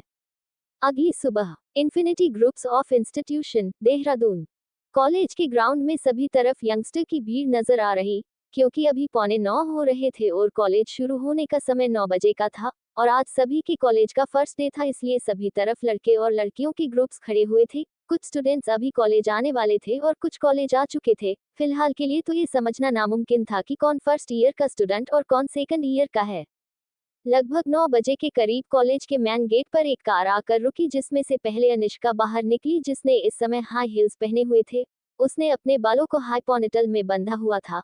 होंठों पर हल्की लिपस्टिक के साथ उसने और कोई मेकअप नहीं किया हुआ था। आज वह ब्लू डेनिम जीन्स के साथ रेड ऑफ शोल्डर टॉप में किसी मॉडल से काम नहीं लग रही थी। उसके कार से उतरते ही कॉलेज के मैक्सिमम बॉयज की नजर उस पर आकर रुक गई थी। वहीं दूसरी तरफ कार के दूसरे डोर को खोलकर रीति बाहर निकली, जिसने आज मल्टी कलर लॉन्ग स्कर्ट के साथ व्हाइट सॉलिड टॉप पहना हुआ था। उसने रोज की तरह अपने लंबे बालों को ऊपर फोल्ड करके उन पर एक क्लचर लगाया हुआ था और आंखों पर हमेशा वाले जीरो पावर के ग्लासेज लगाए हुए थी। उसका आज का लुक बहुत ही सिंपल और क्यूट लग रहा था। आज रीति की सुबह से ही अंशुमन से कोई बात नहीं हो पाई थी और उसे नहीं पता था कि वह कॉलेज आया भी है या नहीं। इस कारण से उसके चेहरे की स्माइल बिल्कुल गायब थी। जैसे ही दोनों साथ में कॉलेज में इंटर हुए, एक सीनियर गर्ल्स और बॉयज का ग्रुप आगे आया और उनका रास्ता रोककर खड़ा हो गया। ये इस कॉलेज का फेमस सीनियर का ग्रुप ब्लैक शैडो ग्रुप था। कॉलेज के ज्यादातर स्टूडेंट इनसे दूर रहना ही पसंद करते थे। इस ग्रुप में 5 मेंबर रेहान बंसल, दक्ष वर्मा, आहान गर्ग, मिशा बंसल और टीना जावेरी थे। रेहान ने अनिष्का के आगे अपना हाथ बढ़ाते हुए कहा, हाय जूनियर, मेरा नाम रेहान है। और तुम्हारा? उसकी आवाज में घमंड साफ झलक रहा था, जो हमारी अनिष्का के बर्दाश्त के बाहर था। इसलिए उन सभी को इग्नोर करके अनिष्का ने रीति का हाथ पकड़कर अपने साथ खींचते हुए उसे प्रिंसिपल ऑफिस की तरफ लेकर चली गई। रीति इन सब लोगों से बेखबर अपने हाथ में रखे मोबाइल में बार बार मैसेज ऐप को स्क्रॉल कर रही थी, जैसे उसके ऐसा करने से अंशुमन उसे मैसेज कर देगा। उनके ऐसे खुद को इग्नोर करके जाते देख रेहान का चेहरा गुस्से से लाल हो गया था, जिसे देखकर दक्ष ने धीमी आवाज में कहा, भाई लड़की आग है आग। ये बोलकर दक्ष और आहान ने एक दूसरे को हाई फाई दिया। वहीं मिशा और टीना दोनों की आंखों में अनिष्का के लिए जलन साफ देखी जा सकती थी। अनिष्का जैसे ही रीति को अपने साथ लेकर कॉलेज के कॉरिडोर में पहुंची, उसने रीति को अपने सामने खड़े करके पूछा, ओए बेस्टी, तू कहाँ खोई हुई है? मैं देख रही हूँ जब से कॉलेज आई है तेरा ध्यान तो तेरे इस मोबाइल में ही है। अनिष्का को खुद की तरफ इस तरह चिल्लाता हुआ देख रीति ने हड़बड़ाते हुए कहा, ऐसा कुछ नहीं है, हम तो बस। इतना बोलकर वह चुप हो गई और अपने होंठों को आपस में जोड़ते हुए सोचने लगी उसे अनिष्का से आगे क्या कहना चाहिए। वही अनिष्का, जो कि इस समय कॉलेज के कॉरिडोर में बार बार चक्कर लगा रही थी, उसने थोड़ा इरिटेट होते हुए कहा, तू वो सब छोड़ और ये बता कि अब हमें कहाँ जाना है? वैसे भी कॉलेज में आते ही उन लफंगों ने मेरा सारा मूड पहले से खराब कर दिया है। अनिष्का को बीच में रोकते हुए रीति ने कहा, अब तुमने आते ही किससे पंगा ले लिया? कम से कम कॉलेज का पहला दिन तो शांति से बीत जाने देती। ये बोलकर रीति ने अपने माथे पर हाथ रख लिया। फिर कुछ देर की चुप्पी के बाद वह बोली, चलो ये सब छोड़ो, पापा ने कहा था कि हमें कॉलेज जाते ही सबसे पहले वर्मा अंकल से मिलना है, तो चलो पहले हम किसी से प्रिंसिपल ऑफिस में जाकर उनसे मिल लेते हैं। ये बोलकर वह निष्का का हाथ पकड़कर वहां से जाते हुए एक लड़की से प्रिंसिपल ऑफिस का रास्ता पूछकर उस तरफ चली गई। रीति और अनिष्का जैसे ही प्रिंसिपल के ऑफिस की तरफ बढ़ी, दूसरी तरफ अंशुमान आर्यन के साथ उसकी बाइक पर उसके साथ कॉलेज पहुंच गया था। आर्यन ने कॉलेज के पार्किंग स्लॉट में अपनी बाइक ले जाकर रोक दी। वैसे तो वे दोनों पहले ही कॉलेज आ जाते, लेकिन आज अंशुमन का अपने ऑफनेज में आखिर दिन था और उसे शाम को रीति के घर जाना था, इसलिए उसने आर्यन के साथ मिलकर अपना सामान अभी ही पैक कर लिया था। इसलिए उन दोनों को कॉलेज आने में देरी हो गई थी। आर्यन और अंशुमन दोनों ने ही जीन्स के साथ टी शर्ट पहना हुआ था, जिसने दोनों ही बहुत स्मार्ट लग रहे थे। अंशुमन तो पहले से ही बहुत फिट था और उसके चेहरे पर हमेशा से ज्यादा एक्सप्रेशन नहीं रहते थे, इसलिए वह सभी को परफेक्ट ही लगता था। दूसरी तरफ आर्यन की पर्सनैलिटी हमेशा से ही चॉकलेट बॉय की ही रहती थी। जैसे ही वे दोनों कॉलेज में एंटर हुए, उनके पुराने स्कूल फ्रेंड्स जो कि पहले से ही कॉलेज आ चुके थे, उनके पास आकर खड़े हो गए और उन दोनों को कॉलेज के बारे सब बताने लगे, जो कुछ भी उन्हें अभी तक पता चला था। अंशुमन वैसे तो उनकी बातों पर ज्यादा ध्यान नहीं दे रहा था, क्योंकि उसने कॉलेज में एडमिशन लेने से पहले ये के बारे में सब कुछ पता कर लिया था। लेकिन जैसे ही उसके दोस्तों ने उन 2 लड़कियों के बारे में बताया जिन्होंने कॉलेज में आते ही शैडो ग्रुप के मेंबर्स से पंगा ले लिया था, ये बात सुनकर आर्यन और अंशुमन ने हैरानी के कारण एक दूसरे को देखा, क्योंकि उन दोनों को भी पता था कि शैडो ग्रुप के सभी लोग बड़ी और पावरफुल रिचार्ज फैमिली से थे। जैसे जैसे उनके उन लड़कियों को डिस्क्रिबे करते गए, अंशुमन के चेहरे पर परेशानी बढ़ती गई। हालांकि उन लोगों ने ज्यादातर बातें अनिष्का के बारे में बताई थी, लेकिन उन्होंने साथ खड़ी लड़की के बारे में जो भी बताया, उनकी बातें सुनकर अंशुमन के सामने रीति का चेहरा घूमने लगा। उसने तुरंत अपना मोबाइल निकाला और अपने दोस्तों से थोड़ी पर जाकर रीति को कॉल किया। लेकिन रीति इस समय प्रिंसिपल ऑफिस में थी, इसलिए उसने तुरंत अंशुमन का कॉल कट कर दिया, जिस कारण से अंशुमन की बेचैनी बढ़ने लगी। आर्यन भी अंशुमन को परेशान देखकर उसकी तरफ आ गया। आर्यन ने अंशुमन के कंधे पर हाथ रखते हुए कहा, तुझे क्या हुआ है? अचानक से तेरे चेहरे पर 12 क्यों बज रहे हैं? जबकि अभी तक तो वो छिपकली प्रिया भी यहाँ नहीं आई है। जब कुछ सेकंड भी अंशुमन ने उसे कोई जवाब नहीं दिया तो आर्यन ने सीरियस होते हुए पूछा, क्या तू अभी भी रहने की प्रॉब्लम को लेकर परेशान है? सॉरी, इसमें मैं तेरी कुछ हेल्प नहीं कर पाया। कुछ देर सोचकर उसने आगे कहा, बड़ी, जब तक तुझे घर नहीं मिल जाता तो कुछ दिनों के लिए मेरे साथ मेरे घर में रह लेना। थोड़े दिनों में हम इस प्रॉब्लम का कोई हल जरूर ढूंढ लेंगे। अंशुमन ने उसे आगे बोलने से रोकते हुए अपना सिर ना में हिलाते हुए कहा, नहीं यार, वो प्रॉब्लम तो सॉल्व हो गई है। मुझे तो इस समय किसी और बात को लेकर चिंता हो रही है। उसकी यह बात सुनकर आर्यन ने हैरान होते हुए कहा, कहीं तू उस छिपकली के साथ फ्लैट शेयर करने के लिए मान तो नहीं गया? मेरे भाई, तू ऐसा बिल्कुल मत करना। उससे अच्छा तो तू फुटपाथ पर रह लेना। अंशुमन ने उसे जवाब देते हुए कहा, नहीं यार, मैं उसकी बात नहीं कर रहा था। मैं तो। वह आगे कुछ बोल पता उससे पहले किसी लड़की ने आकर उसे गले से लगा लिया। ये लड़की कोई और नहीं बल्कि प्रिया ही थी, जो अभी अभी कॉलेज आई थी। क्योंकि आज कॉलेज का फर्स्ट डे था, इसलिए ज्यादा क्लासेज नहीं थी, इसलिए सभी स्टूडेंट किसी भी टाइम अपने कॉलेज की फॉर्मेलिटी पूरी करने आते जा रहे थे। अंशुमन ने प्रिया को खुद से दूर करते हुए कहा, प्रिया, मैंने तुझे कितनी बार कहा है, मुझे इस तरह बिना मतलब के चिपका मत कर। हालांकि अंशुमन ने यह बात बहुत जोर से नहीं कही थी, लेकिन आसपास कुछ लोगों ने यह बात सुन ली थी और वे सभी अपने मुंह पर हाथ रखकर प्रिया का मजाक उड़ा रहे थे, जिसके कारण प्रिया अपने पैर गुस्से में पटकती हुई वहां से चली गई। उसी समय अंशुमन ने अपने पीछे किसी को बात करते हुए सुना, तुम्हें क्या लगता है मैं उसे इतनी आसानी से जाने दूंगा? उस लड़की ने रेहान बंसल को इग्नोर किया है, मैं उससे इसका बदला लेकर रहूंगा। अंशुमन ने जब अपने पीछे की तरफ देखा तो रेहान को फोन पर किसी से बात करते देखकर वह समझ गया कि जरूर शैडो ग्रुप सुबह वाली उन लड़कियों से बदला लेने वाले हैं। अंशुमन इस बारे में सोच ही रहा था कि उसे याद आया कि रीति ने उसे अभी तक कॉल नहीं किया है, इसलिए वह आर्यन से काम का बहाना बनाकर कॉलेज में रीति को ढूंढने निकल गया। दूसरी तरफ रीति और अनिष्का जब प्रिंसिपल ऑफिस से बाहर आई तो उन्हें अपने सामने एक लड़की दिखाई दी, जिसने उन दोनों से कहा, आप दोनों से कोई मिलने आया था जो आपका स्पोर्ट्स रूम में वेट कर रहा है। ये बोलकर वह लड़की अपनी दोस्त के साथ ऑफिस में चली गई। अनिष्का ने कहा, मुझे तो लगता है ये रैगिंग का मामला है, वरना हमसे कॉलेज में कौन मिलने आएगा। उसकी बात से एग्री करते हुए रीति ने भी कहा, चलो चलकर उनसे भी मिल लेते हैं। ये बोलकर दोनों ने एक दूर की तरफ मुस्कुराते हुए देखा और वहां से स्पोर्ट्स रूम की तरफ निकल गई। जैसे ही उन दोनों ने स्पोर्ट्स रूम में कदम रखा, चारों तरफ अंधेरा देखकर उन्हें कुछ गलत होने का एहसास हुआ। जैसे ही वह दोनों वापस रूम से बाहर जाने वाली थी, किसी ने उनके मुंह पर हाथ रखकर उन्हें अपने साथ ले जाकर एक कुर्सी पर बैठकर बांध दिया। उसके बाद उस रूम की लाइट ऑन हुई तो अपने सामने इतने लोगों को देखकर रीति और अनिष्का हैरान रह गई। अनिष्का को तो समझ आ गया कि सब उनके लिए बिछाया गया जाल था, वही रीति बिल्कुल शांत आंखों से उन सभी को देख रही थी, लेकिन वह किसी को पहचान नहीं पाई, क्योंकि सुबह के इंसिडेंट के समय उसका ध्यान मोबाइल में था। जबकि अनिष्का अपने सामने शैडो ग्रुप के कुछ मेंबर्स के साथ 4-5 लड़कों को खड़ा देखकर हैरान रह गई। उसने रेहान की तरफ देखकर चिल्लाते हुए सवाल किया, तुम लोगों ने हमें यहाँ क्यों बांध कर रखा है?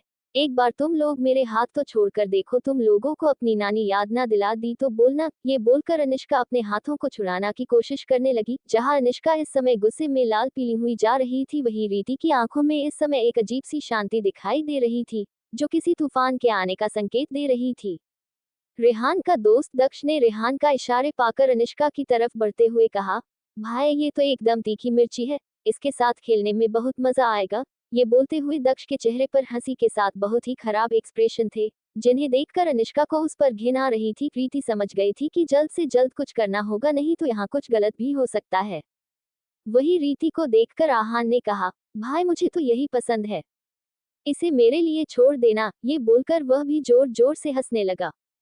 उन लोगों ने मिशा और टीना को पहले ही कॉलेज से बाहर किसी काम के लिए भेज दिया था। जैसे ही आहान रीति की तरफ बढ़ने लगा, रीति ने अपनी आंखों को बंद करके कुछ बुड़बुड़ाया, जिसे वहां उपस्थित किसी ने भी नहीं सुना। लेकिन रीति के ऐसा करते ही उसके हाथों में, जो कि इस समय पीछे की तरफ बंधे हुए थे, उनमें से एक सिल्वर कलर की लाइट चमकने लगी और तुरंत ही रीति के हाथों से बंधी हुई रस्सियां गायब हो गई, जिससे रीति के चेहरे पर हल्की सी मुस्कान आ गई। उसने धीरे से अपने हाथों से एक चुटकी बजाई और अनिष्का के हाथों की तरफ देखा, लेकिन जैसे ही उसे पता चला कि अनिष्का के हाथ पहले की तरह बंधे हुए ही थे, उसके चेहरे पर उदासी आ गई। रीति ने मन ही मन कहा, हमें लगता है हमारी पावर तो हमें मिल है, लेकिन रीति की बॉडी में अभी इन पावर्स को उसे करने के लिए बहुत कम एनर्जी है। हमें कुछ और करना होगा। रीति ने जब उन सभी की तरफ देखा तो वो सब कुल 8 लोग थे, और इस समय वह नहीं जानती थी कि उसकी बॉडी इन सभी से लड़ने में उसका साथ दे पाएगी या नहीं। कुछ सोचकर रीति ने अपनी आंखें बंद की, अंशुमन के बारे में सोचा और उससे टेलीपैथी करने की कोशिश की।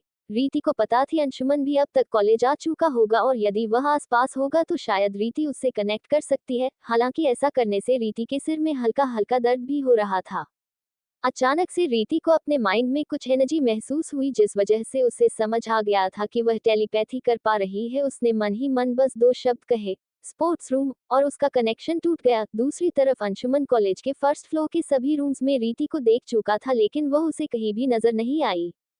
अंशुमन जब ऊपर सीढ़ियों की तरफ बढ़ ही रहा था कि उसे अपने सिर में बहुत तेज दर्द महसूस हुआ, जिसके कारण उसने अपने दोनों हाथों से अपने सिर को पकड़ लिया और वही सीढ़ियों पर बैठ गया। जैसे ही उसने अपनी आंखें बंद की, उसके कानों में रीति की आवाज गूंजी, स्पोर्ट्स रूम, और अचानक से अंशुमन के सिर का दर्द गायब हो गया। उसे समझ नहीं आ रहा था कि अभी अभी उसके साथ क्या हुआ है, लेकिन तभी उसे अपने कानों में सुनाई दिए शब्द याद आए और कुछ सोचकर वह तुरंत स्पोर्ट्स रूम की तरफ भगा।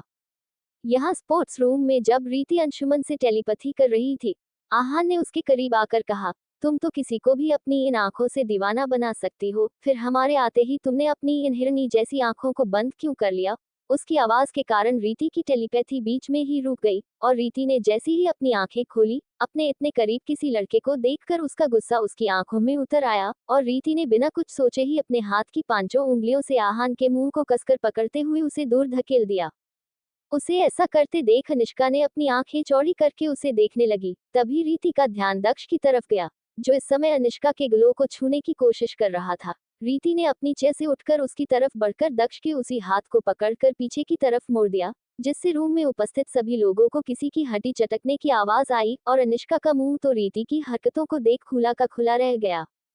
जहां कमरे में इस समय सब सदमे के कारण अपनी जगह पर जाम गए थे, रीति के चेहरे पर अभी भी पहले वाली शांति लौट आई थी, और वह अनिष्का के हाथों को खोलने लगी। उसे ऐसा करते देख रेहान ने अपने साथ खड़े लड़के को उसे रोकने का इशारा किया। जैसे ही वह लड़का रीति की तरफ उसे रोकने आया, रीति ने अनिष्का के हाथों को खोलकर पास रखे हॉकी स्टिक को उस लड़के के पैरों की तरफ फेंक दिया, जिससे वह लड़का अनिष्का तक पहुंचने के पहले ही मुंह के बल गिर गया। तभी किसी ने रूम का डोर नॉक किया, तो रेहान ने गुस्से में डांट भींचते हुए कहा, अब इस समय यहाँ कौन आया होगा। ये बोलकर उसने रीति और अनिष्का को सही सलामत खड़ा देखकर अपने साइड में खड़े बाकी के 4 लोगों से कहा, तुम सभी यहाँ क्या कर रहे हो, जाओ उन दोनों को पकड़ कर लाओ। दूसरी तरफ रीति जानती थी कि बाहर जरूर अंशुमन होगा, इसलिए उसने अनिष्का के हाथ में एक हॉकी स्टिक देकर उसे आंखों इशारा करके दरवाजा खोलने के लिए कहा। अनिष्का उसकी बात मानते हुए जैसे ही दरवाजे की तरफ बढ़ने लगी, रीति ने देखा कि एक लड़का अनिष्का को पकड़ने के लिए उसके पीछे जाने लगा। उसे ऐसा करते देख रीति ने वहां रखी फुटबॉल को उठाकर उस लड़के सिर पर दे मारा, जिससे वह लड़का अनिष्का को छूने से पहले ही धराशायी हो गया।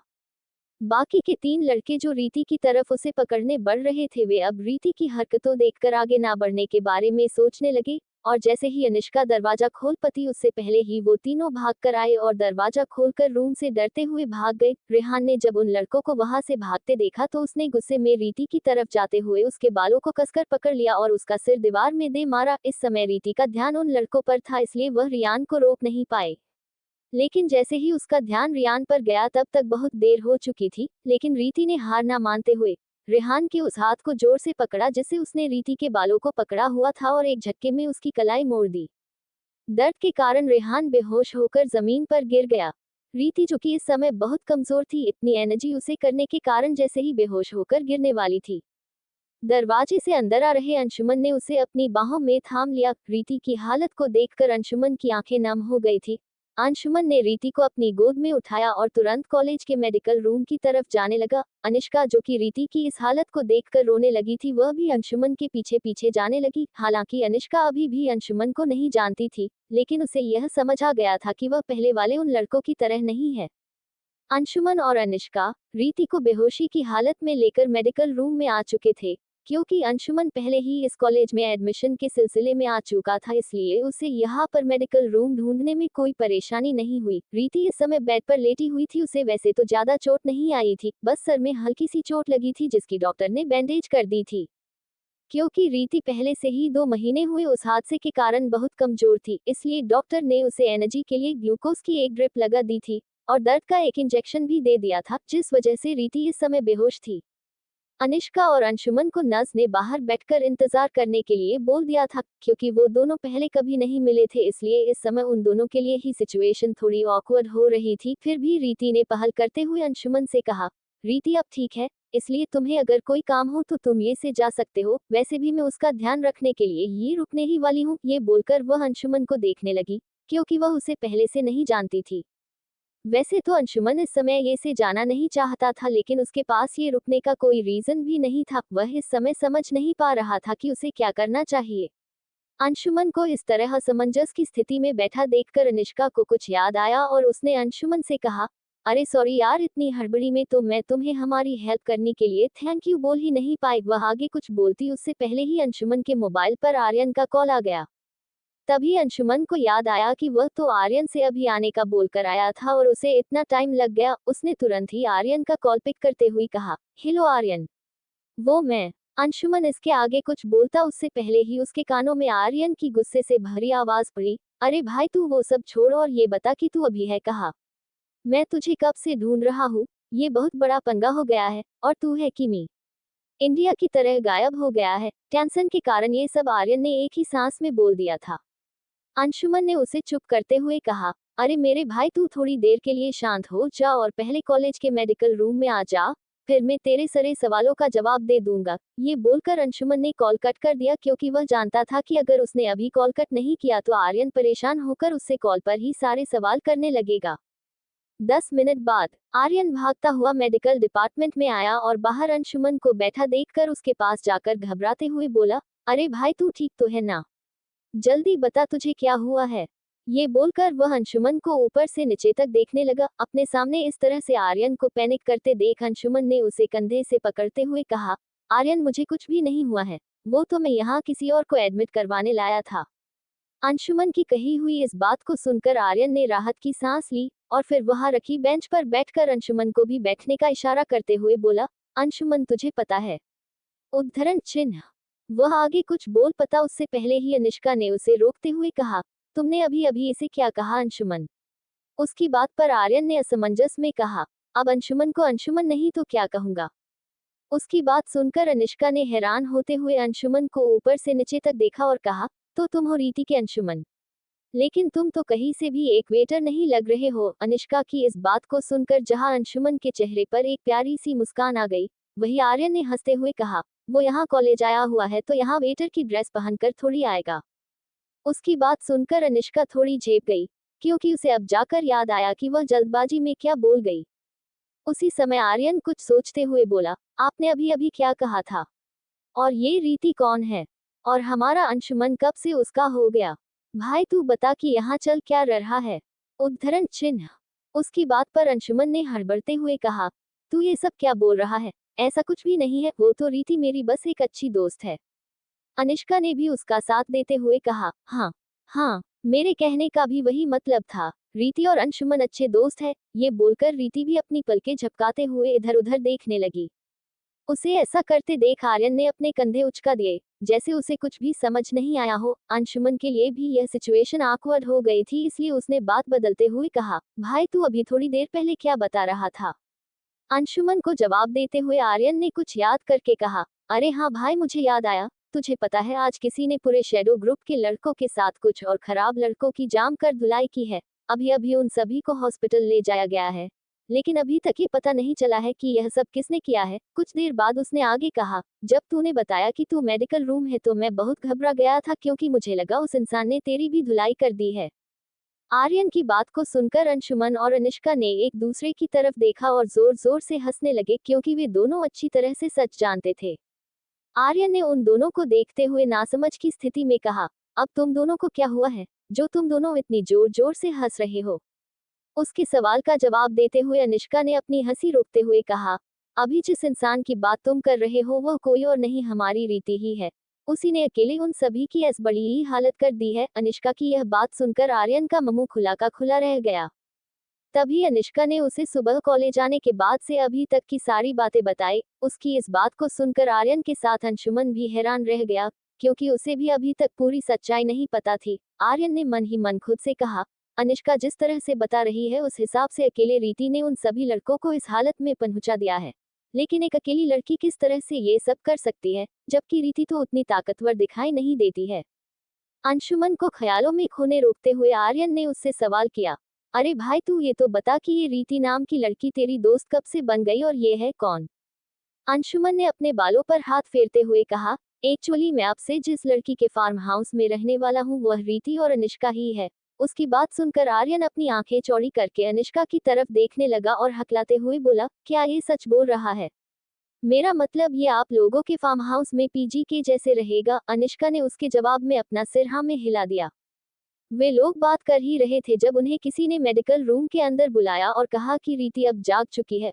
उनकी बात सुनकर अनुष्का और अंशुमन दोनों जल्दी से मेडिकल रूम के अंदर पहुंच गए, क्योंकि रीति के अंदर अब थोड़ी एनर्जी आ गई थी, इसलिए वह उठकर बेड से टेक लगाकर बैठ गई थी। रीति ने जैसे ही अपने सामने अंशुमन को देखा तो उसके चेहरे पर एक प्यारी सी मुस्कान आ गई और उसने अंशुमन से कहा, अंशुमन आप यहाँ कब आए?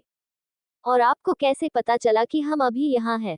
उसकी बात का जवाब देते हुए अनुष्का ने कहा, बेस्टी अंशुमन ही तो तुझे उस रूम से यहाँ लेकर आया था जब तू बेहोशी की हालत में थी। पहले ये बता कि तेरी तबीयत अब ठीक तो है ना, ज्यादा दर्द तो नहीं हो रहा है? रीति पता नहीं क्यों अंशुमन से अपनी नजरें हटा ही नहीं पा रही थी, क्योंकि उसकी आंखों की नमी रीति को ये बताने के लिए काफी थी कि अंशुमन रीति के लिए कितना परेशान था, और यह जानकर कहीं ना कहीं रीति के दिल को बहुत सुकून मिल रहा था। रीति ने अनुष्का की तरफ देखकर उसे कहा, तुम्हें हमारी चिंता करने की जरूरत नहीं है, हम बिल्कुल ठीक है। हमें तो इस वक्त तुम दोनों ज्यादा बीमार लग रहे हो। ये बोलकर रीति हंसने लगी। उसे इस तरह हंसते हुए देख अनुष्का और अंशुमन ने एक चैन की सांस ली, क्योंकि पिछले 2 घंटे के बाद रीति को होश आया था और वे लोग अभी तक यहाँ से एक पल के लिए भी नहीं हिले थे। उन्हें इस तरह देखकर आर्यन ने उनसे कहा, अब जब इन्हें होश आ गया है तो आप लोग कैफेटेरिया जाकर कुछ कहा पी लो, जब तक इनका ख्याल रखने के लिए मैं यहाँ पर रुक जाता हूँ। वैसे तो वे दोनों रीति को उस हालत में छोड़कर जाना नहीं चाहते थे, लेकिन फिर रीति के फोर्स करने के कारण उन्हें वहां से जाना पड़ा। उनके वहां से चले जाने के बाद आर्यन ने रीति के पास बैठते हुए थोड़ी हिचकिचाहट के साथ कहा, वैसे क्या मैं तुमसे एक सवाल करूं? उद्धरण चिन्ह। रीति ने अपना सिर हाँ में हिलाकर उसे सवाल पूछने के लिए कहा। तो आर्यन ने पूछा, मुझे ये तो नहीं पता कि तुमने उन सभी लड़कों को किस तरह से पीटा है, और मुझे ये जानना भी नहीं है, लेकिन मैं बस ये पूछना चाहता हूँ कि। इतना बोलकर वह चुप हो गया। फिर उसने अपनी आंखें बंद करके एक सांस में कहा, क्या तुम अंशुमन को सच में पसंद करती हो, या फिर वह तुम्हारा बस दोस्त है? उद्धरण चिन्ह। रीति उसके इस सवाल पर भी शांत ही रही। उसने बस हल्का सा मुस्कुराते हुए कहा, हम बस अच्छे दोस्त हैं, लेकिन हम इस बात से भी इनकार नहीं कर सकते हैं कि अंशुमन हमें बहुत ज्यादा अच्छे भी लगते हैं। रीति का जवाब सुनकर आर्यन को खुशी हुई, क्योंकि रीति ने उसे स्पष्ट करके बातें बता दी थी। उसने मुस्कुराते हुए रीति से कहा, मैं तुम दोनों के लिए बहुत खुश हूँ, क्योंकि मैंने अंशुमन की आंखों में तुम्हारे लिए परवाह देखी है, इसलिए मैं उसे कभी भी हॉट नहीं होने दे सकता हूँ। ये बोलकर दोनों एक दूसरे से कॉलेज के बारे में कुछ और बातें करने लगे। दूसरी तरफ अंशुमन और अनुष्का कैफे में बैठकर कॉफी पी रहे थे। तब अंशुमन ने अनुष्का की तरफ देखकर उससे पूछा, अगर मैं तुमसे कुछ पसंद सवाल करूं तो क्या तुम मुझे जवाब दोगी? उसकी इस बात पर अनुष्का ने कहा, क्या ये रीति के बारे में है? ये बोलकर अनुष्का अंशुमन के चेहरे की तरफ देखने लगी। अंशुमन ने अपने पलके झपकाकर उसे उसका जवाब दे दिया। अनुष्का ने उससे कहा, क्या तुम यही जानना चाहते हो कि डॉक्टर ने उसके चेकअप के समय कहा था कि जो हादसा इनके साथ हुआ है उसके कारण इनकी बॉडी अभी कमजोर है? तब डॉक्टर ने किस बारे में बात की थी? उद्धरण चिन्ह। अंशुमन ने बिना किसी हैरानी के अनुष्का से कहा, हाँ, तुम सही समझ रही हो, मैं रीति के पास्ट के बारे में जानना चाहता हूँ। अगर तुम्हें नहीं बताना हो तो तुम मना कर सकती हो। उसकी बात पर अनुष्का ने मुस्कुराते हुए कहा, मैं खुद तुमसे इस बारे में बात करना चाहती थी, क्योंकि मैंने रीति के मन में तुम्हारे लिए जो खींचाव देखा है उस कारण से मैं चाहती हूँ कि तुम्हें पहले उसके बारे में सब पता होना चाहिए। ये बोलकर अनुष्का ने कॉफी की एक सिप ली और आगे बोलना जारी करते हुए अंशुमन को रीति के उस हादसे की पहली की पिक्स दिखाते हुए बताया कि उसमें कितने बदलाव आ गए हैं। फिर अनुष्का ने हादसे वाली उस रात जो कुछ हुआ था और उसके बाद रीति के ट्रीटमेंट से लेकर अब तक की सारी बातें बता दी। जिसे सुनकर अंशुमन की आंखें गुस्से के कारण लाल और दर्द के कारण नम हो गई थी। हालांकि यह सब जानने के बाद उसके मन में रीति के लिए फीलिंग और रेस्पेक्ट दोनों बढ़ गई थी, लेकिन उसे अनुष्का की बातें सुनकर ऐसा लग रहा था कि उसकी बातों में कुछ तो ऐसा है जो किसी को नहीं पता है। हालांकि उसने सोच लिया था कि वह इस बारे में सीधे रीति से ही बात कर लेगा। उसके बाद वे दोनों मेडिकल रूम की तरफ बढ़ गए, क्योंकि अब वैसे ही शाम के 5 बज गए थे और कॉलेज खत्म होने का टाइम हो गया था। इसलिए उन सभी ने डिसाइड किया कि वे सभी अब सीधे घर के लिए निकल जाएंगे, क्योंकि अंशुमन को भी रीति के घर ही जाना था। इसलिए रीति ने उससे कहा, अंशुमन आप भी हमारे साथ हमारी कार में ही चलो, हम आपके ऑफनेट से आपका सामान लेकर फिर फार्म हाउस की तरफ चले जाएंगे। अनुष्का को भी उसकी बात सही लगी, इसलिए उसने भी इस बात के लिए मना नहीं किया। अंशुमन आर्यन से मिलकर उससे कुछ बात करके कॉलेज से बाहर आया और रीति की कार की पैसेंजर सीट पर जाकर बैठ गया। उसके बैठते ही अनुष्का ने ड्राइवर से कहा, अंकल आपको अंशुमन रास्ता बता देगा, हमें आप वही ले चलिए। उसकी बात को मानकर ड्राइवर ने उनके बताए रास्ते पर कार चला दी।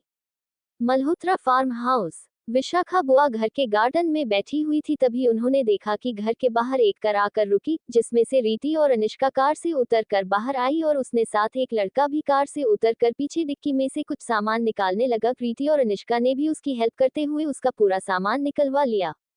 अंशुमन अपने 2 बैग्स को खींचता हुआ रीति और अनुष्का के पीछे बढ़ गया। उसने जैसे ही फार्म हाउस पर एक नजर डाली, उसे कुछ याद आ गया कि कैसे कुछ दिन पहले उसने इसी घर की बालकनी में किसी लड़की को अपने बालों को सूखते हुए देखा था, जिसे देखकर उसका दिल तेजी से धड़कने लगा था। अंशुमन को समझने में देर नहीं लगी कि वह लड़की कोई और नहीं रीति ही थी, जिसका ख्याल आते ही उसके चेहरे पर एक प्यारी सी मुस्कान आ गई।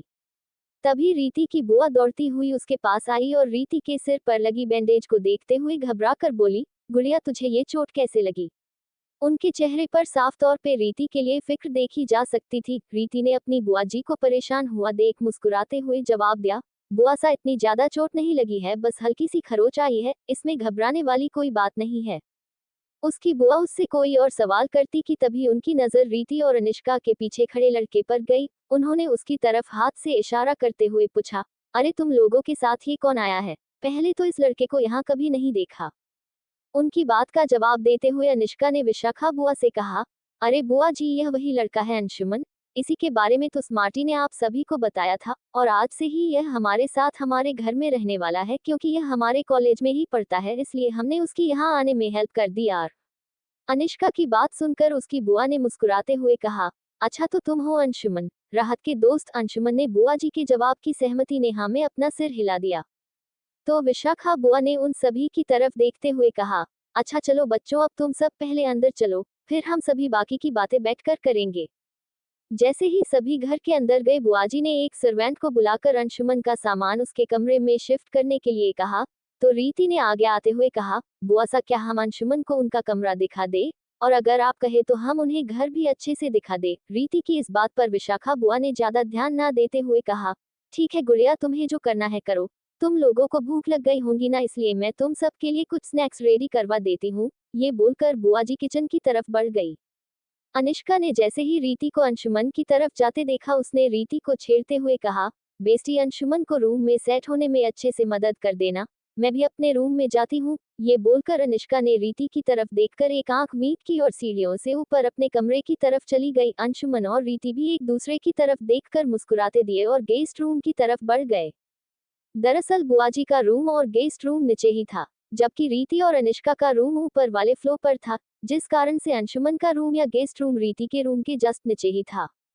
जब अंशुमन गेस्ट रूम में गया तो उसे रूम देखकर बहुत अच्छा लगा। वही रीति जाकर सीधे बेड पर पालती मारकर बैठ गई। अंशुमन रूम में सभी चीजों को ध्यान से देख रहा था। रूम में एक बेड था, उसके साइड में एक विंडो के सामने स्टडी टेबल लगा हुआ था। रूम में कानमे के बाथरूम था और एक साइड में कबर्ड बने हुए थे। अंशुमन ने रीति को इस तरह बैठता हुआ देख वहां रखे एक टेबल पर अपना बैग रखकर उसे ओपन करने लगा और उसमें से अपने कपड़े निकालकर अलमारी में जमाने लगा। रीति बस अंशुमन को ये सब करते हुए देखे जा रही थी। अंशुमन ने जब रीति को खुद को इस तरह देखता पाया तो उसने रीति से कुछ बात करने के बारे में सोचते हुए कहा, रीति क्या मैं तुमसे कुछ सवाल पूछ सकता हूँ?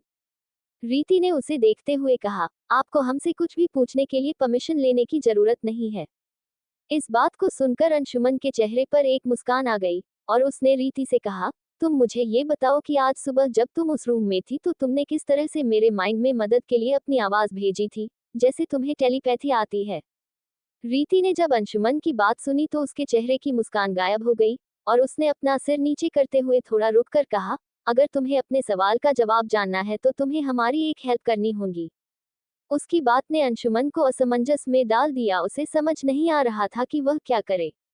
रीति ने जब उसे परेशानी में देखा तो उसने बेबसी से मुस्कुराते हुए कहा, हम चाहते हैं कि तुम बस एक बार हम पर भरोसा करो और हम जो भी तुमसे करने के लिए बोले उसे तुम बिना किसी सवाल के करो। हम तुमसे वादा करते हैं कि उसके हम तुम्हें अपने बारे में सब कुछ बता देंगे। डॉट। उसकी इस बात पर ज्यादा विचार किए बिना ही अंशुमन ने अपनी जगह से उठते हुए उसके पास बेड पर बैठते हुए कहा, मुझे तुम पर पूर्ण भरोसा है, बोलो मुझे क्या करना होगा। डॉट। अंशुमन की बात सुनकर रीति की आंखें नम हो गई और उसने बेड से उठते हुए पहले रूम का दरवाजा अंदर से बंद किया और अंशुमन से बोली, तुम पहले यहाँ नीचे आकर बैठो और ध्यान रखना तुम्हें एक तक सिर्फ मेरी ही आंख में देखना है, भले ही कुछ भी हो तुम्हें अपना ध्यान नहीं हटाना है। उसकी बात अंशुमन को थोड़ी अजीब तो लगी, साथ ही उसे हैरानी भी हुई, लेकिन फिर उसने ज्यादा कुछ सोचे बिना ठीक वैसा ही किया जैसा रीति ने कहा था, क्योंकि रीति को लग रहा था कि रीति पहले अंशुमन का माइंड इसलिए नहीं रीड कर पाई थी क्योंकि अंशुमन के माइंड में उससे ज्यादा पॉजिटिव एनर्जी थी। इस कंडीशन में रीति उसका माइंड तभी पढ़ सकती थी जब अंशुमन उसे इसकी परमिशन दे। जैसे ही अंशुमन ने रीति की आंखों में देखा, रीति को उसकी तरफ से परमिशन मिल गई और उसने अंशुमन का माइंड रीड कर लिया। लगभग 10 मिनट बाद रीति को ये समझ आ गया था वह अंशुमन पर पूरी तरह से ट्रस्ट कर सकती है और उसने अपनी आंखें कुछ देर के लिए बंद कर ली। अंशुमन समझ गया था कि रीति का काम हो गया है, क्योंकि रीति जब उसका माइंड रीड कर रही थी तो उसे अपने दिमाग में एक खिंचाव लग रहा था, लेकिन अब उसका माइंड रिलैक्स हो गया था, जिस कारण से उसे बहुत नींद आने लगी थी। रीति ने जब अपनी आंखें खोली तो उसे अंशुमन को देखकर लगा कि उसे शायद इस समय नींद लेने की जरूरत है, इसलिए रीति ने उससे कहा, अंशुमन तुम जाकर थोड़ा रेस्ट कर लो, हम रात के खाने के बाद तुमसे मिलकर तुम्हारे सारे सवालों का जवाब दे देंगे। अंशुमन ने उसकी इस बात के लिए इनकार नहीं किया क्योंकि इस समय उसे खुद भी रेस्ट की जरूरत महसूस हो रही थी, इसलिए रीति के रूम से जाते ही अंशुमन अपने बेड पर जाकर गहरी नींद में सो गया। वही अंशुमन के रूम से निकलने के बाद रीति को बहुत ही तारोताजा महसूस हो रहा था। इसका कारण ये था कि इस समय कमजोरी के कारण रीति के शरीर में बहुत कम एनर्जी थी, लेकिन जैसे ही वह अंशुमन के माइंड से कनेक्ट हुई उसे खुद से ज्यादा पॉजिटिव एनर्जी का एहसास होने के कारण रीति की बॉडी ने लगभग अंशुमन के शरीर की सारी एनर्जी एब्सॉर्ब कर ली। हालांकि रीति खुद को ऐसा करने से रोकना तो चाहती थी, लेकिन वह ऐसा कर नहीं पाए। इसी वजह से अंशुमन को इतनी थकावट महसूस हो रही थी क्योंकि उसकी बॉडी से एनर्जी का लेवल लगभग खत्म हो चुका था। हालांकि रीति को अंशुमन के लिए थोड़ा बुरा जरूर फील हो रहा था, इसलिए वह लिविंग रूम के सोफे पर बैठकर अंशुमन के जागने का वेट करने लगी। कुछ समय बाद अनिष्का को भूख लग गई तो वह अपने रूम से बाहर आकर सीढ़ियों से नीचे आई तो उसने रीति को अपने हाथ में मोबाइल रखे हुए सोफे पर बैठे देखा, तो वह उसके पास आकर बैठ गई। तभी उसने ध्यान दिया कि रीति की नजरें इस समय गेस्ट रूम पर टिकी हुई है। वह समझ गई कि इन दोनों के बीच जरूर कुछ चल रहा है। अनिष्का ने अपना चेहरा रीति के कान के पास लाते हुए जोर जोर से खसना शुरू कर दिया, जिससे रीति का ध्यान उसकी तरफ गया तो रीति ने उसे देखकर हैरान होते हुए पूछा, तुम यहाँ कब आई अनिष्का?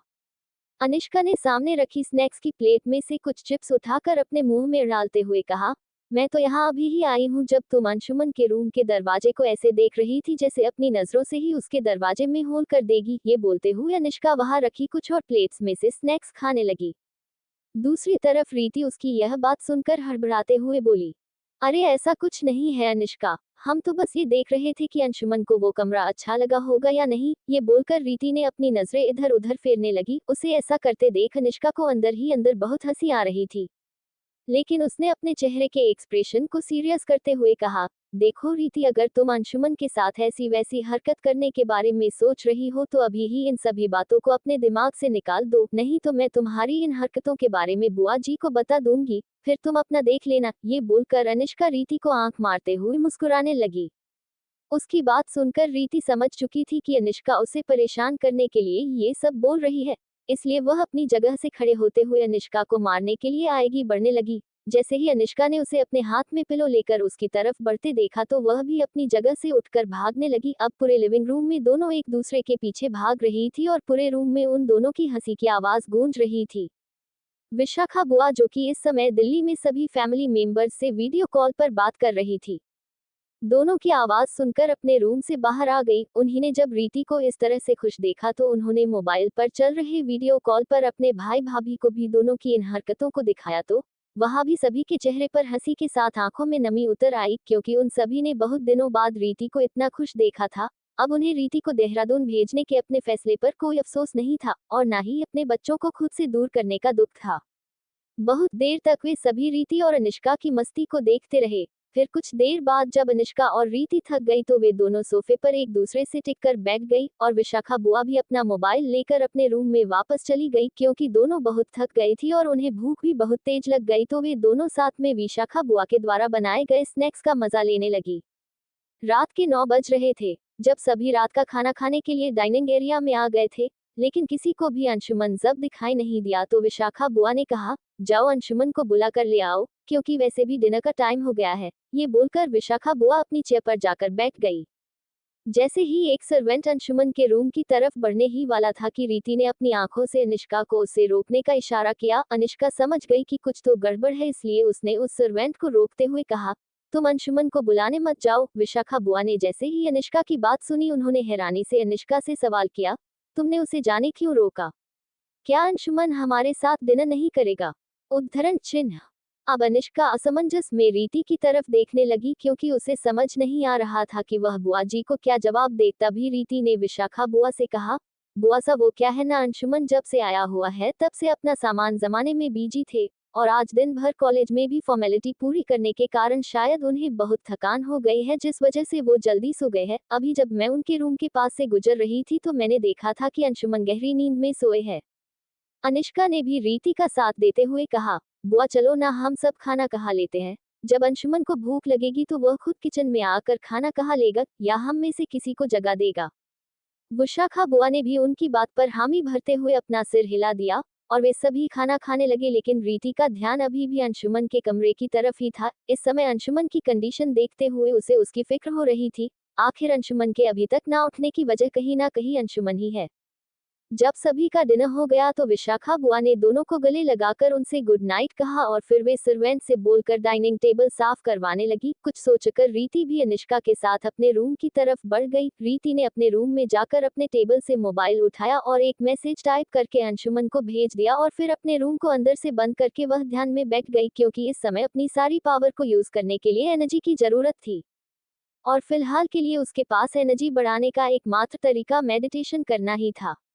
रात के 1 बजे के करीब जब अंशुमन की नींद खुली तो उसने खुद को अनजान जगह पर देखा तो वह असमंजस में पड़ गया।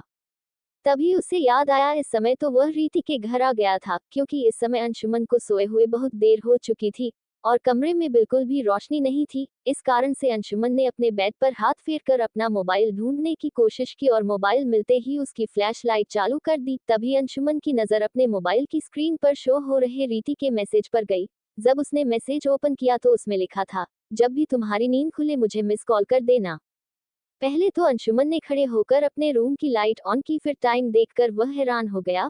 पहले तो उसने सोचा कि शायद इस टाइम तक रीति सो चुकी होंगी, इसलिए यूज कॉल नहीं करना चाहिए, लेकिन तभी किसी ने अंशुमन के दरवाजे पर नॉक किया, जिस कारण अंशुमन ये सोचने लगा कि इतनी रात उसके रूम में कौन आया होगा। दूसरी तरफ रीति जैसे ही मेडिटेशन से उठी तो उसने देखा रात के 1 बजने वाले हैं, लेकिन अभी तक अंशुमन का यूज कोई कॉल नहीं आया, इसलिए वह एक बार यूज चेक करने की सोचकर अपने रूम से बाहर आ गई। जैसे ही रीति नीचे आई उसने देखा कि अंशुमन के रूम में हल्की हल्की लाइट जल रही है। ये देखकर वह सीधे किचन की तरफ बढ़ गई और अंशुमन के लिए खाना गर्म करके एक थाली में लगा दिया और उसके रूम की तरफ खाने की थाली लेकर बढ़ गई। जैसे ही रीति उसके रूम के बाहर पहुंची अचानक से रूम की लाइट जल गई। ये देखकर रीति के चेहरे पर एक मुस्कान आ गई और उसने रूम पर बाहर से नॉक कर दिया। क्योंकि इस समय अंशुमन दरवाजे के पास ही खड़ा था, इसलिए उसने कुछ सोचकर धीरे से दरवाजा खोल दिया।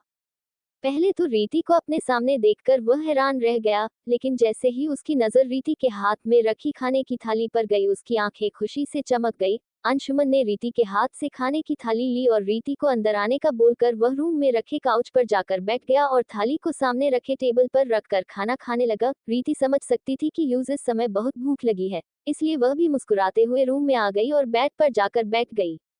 अंशुमन खुद भी समझ नहीं पा रहा था कि यूज आज इतनी ज्यादा भूख क्यों लगी थी, लेकिन इस समय उसने सिर्फ खाना खाने पर फोकस किया। कुछ समय बाद जब अंशुमन का खाना हो गया तो वह रीति से अभी आने का बोलकर किचन में थाली रखने के लिए चला गया। कुछ ही देर में अंशुमन जब अपने कमरे में आया तो उसने रीति को अपने बेड पर बैठा देखकर उससे पूछा, अगर तुम्हें नींद आ रही हो तो हम हमारी बातें सुबह कर सकते हैं। तुम अभी जाकर सो जाओ। अंशुमन अच्छी तरह से जानता था कि रीति ने शाम के समय यूज प्रोमिस किया था कि वह अपने बारे में उसे सब कुछ बताएगी, और शायद वह उसके रूम में अभी आई भी इसलिए ही है। लेकिन अंशुमन जानता था कि पहले ही बहुत रात हो चुकी है, इसलिए इस समय बात करने से रीति की नींद डिस्टर्ब हो सकती है, इसलिए उसने रीति को अभी अपने रूम में जाने के लिए बोल दिया। रीति ने अंशुमन की तरफ देखकर कहा, हमें अभी नींद नहीं आ रही है, क्योंकि हम अभी अभी ही मेडिटेशन करके यहाँ आए हैं, तो हम दोनों अभी बात कर सकते हैं। रीति की बात सुनकर अंशुमन को थोड़ी हैरानी हुई कि रीति जैसी लड़की भी मेडिटेशन करती होंगी, लेकिन इस समय ये बात उसे समझ नहीं आई। लेकिन फिर भी अंशुमन ने इस बारे में रीति से कोई सवाल नहीं किया। रीति ने जब अंशुमन को अभी भी दरवाजे पर खड़ा देखा तो उसने अपनी जगह से उठते हुए गंभीरता से कहा, इस समय हमारा तुम्हारे रूम में रुकना सही नहीं होगा, क्यों ना हम दोनों टेरेस पर चलकर बात करें। उसकी बात अंशुमन को भी सही लगी, इसलिए उसने रीति को जवाब दिया, ठीक है, जैसा तुम चाहो। ये बोलकर अंशुमन ने अपने रूम में जाकर अपना मोबाइल उठा लिया और रीति के पीछे पीछे रूम से निकल गया। जैसे ही रीति और अंशुमन टेरेस पर पहुंचे, एक ठंडी हवा का झोंका उन्हें छूकर गुजर, जिससे उन दोनों के चेहरे पर एक मुस्कान आ गई। देहरादून में इस समय का मौसम बहुत ठंडा हो गया था, कभी कभी हल्की हल्की बर्फ भी गिरने लगती थी। दोनों इस समय जाकर टेरेस के एक कोने में खड़े होकर देहरादून के नज़ारे को देख रहे थे। तभी रीति ने अंशुमन से कहा, हम तुम्हें आज जो कुछ भी बताने जा रहे हैं, इस भरोसे से बता रहे हैं कि आप इसका जिक्र किसी और से नहीं करेंगे। जब रीति यह बोल रही थी तो अंशुमन उसके चेहरे को ही दसक रहा था, जिस पर मासूमियत के साथ गंभीरता भी दिखाई दे रही थी। अंशुमन ने रीति से उसकी आंखों में देखते हुए कहा, तुम मुझ पर पूरा भरोसा कर सकती हो, यकीनन मैं तुम्हें कभी भी धोखा नहीं दूंगा। रीति ने मुस्कुराते हुए अपनी बात बताना शुरू किया, दरअसल हम तुम्हें पहले ये बताना चाहते हैं कि हम असली रीति नहीं है। ये बोलकर रीति अंशुमन के चेहरे में आए बदलाव की तरफ देखने लगी, लेकिन अंशुमन ने उसकी इस बात पर कोई रिएक्शन नहीं दिया, जैसे उसे पहले से ये पता हो। रीति ने उस पर से नजर हटाते हुए कहना जारी रखा, तुम्हारे सामने जो शरीर है वह जरूर रीति का है, लेकिन उसकी आत्मा तो 2 महीने पहले हुए उस एक्सीडेंट के समय ही इस शरीर से जा चुकी थी। फिर एक गहरी सांस लेकर रीति ने कहा, तुम्हें शायद इस बारे में अनिष्का पहले ही बता चुकी है कि रीति के साथ 2 महीने पहले क्या हुआ था। रीति की इस बात पर जरूर अंशुमन के चेहरे पर हैरानी के भाव आ गए, लेकिन उसने कोई सवाल नहीं किया, क्योंकि वह आज रीति की बातें सुनना चाहता था। रीति ने आगे कहा, हमें ये सब इसलिए पता है क्योंकि हमने शाम को तुम्हारा माइंड रीड किया था, इसलिए हमें तुम्हारे बारे में बहुत कुछ पता है। चलो वो बातें तो हम बाद में करेंगे, पहले हम अपने बारे में तुम्हें बता देते हैं। हमारा असली नाम ओजस्विनी है।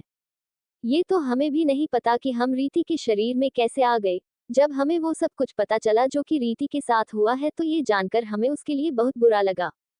पहले तो हम उसके परिवार वालों को हमारे ओजस्विनी होने का सच बताने वाले थे, लेकिन जब हमने उनके परिवार के सभी लोगों की आंखों में रीति के खोने का डर देखा तो हम उन सभी को कुछ नहीं बता पाए। हमने ये सोच लिया कि हम उन सभी के साथ उनकी रीति बनकर रहेंगे और रीति के गुनहगारों को सजा देंगे, लेकिन हमें अपनी मतलब ओजस्विनी के इस शरीर में आने का मकसद भी जानना था। इसलिए सबसे पहले हमने उन सभी लोगों के माइंड को रीड करके यहाँ की भाषा को सीखा और उन सभी से पास्ट में रीति के रिश्ते के बारे में जाना। फिर धीरे धीरे करके हम उन लोगों में घुलने मिलने लगे। ये बोलकर रीति थोड़ी देर के लिए चुप हो गई, क्योंकि वह जानती थी कि अंशुमन के मन में उसे लेकर बहुत सारे सवाल होंगे।